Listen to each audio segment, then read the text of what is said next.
Ito po yung detail machine dito sa Shared Planet 1 Luna Plaza, 60 cm. Nagamit po ito ng 7 beses sa isang linggo na may total run on 208 meters. Ito po yung head, capping, at wiper. Ganito naman po yung tamang pag-head clean.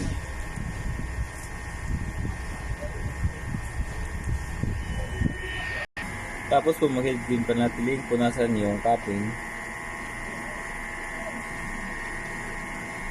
at wiper. Ganito naman po yung tamang pag nozzle check. Okay naman po siya. Ito naman po yung waste tank, ground wire at ABR. Ito naman po yung ink tank, nasa tamang level lang naman po. Ito naman yung mga consumable ko at stock on hand. Meron akong 2 white, 3 yellow, 2 black, 2 magenta, 2 cyan, 2 solution, 1 QE solution, at 3 powder, at 5 film. Ito naman yung consumable monitoring ko. DTF film, DTF powder,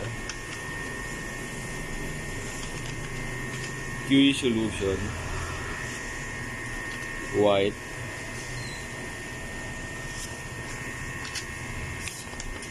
black, yellow,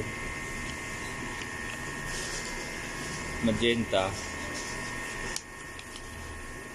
cyan. Ang printer daily checklist ko. Okay naman po.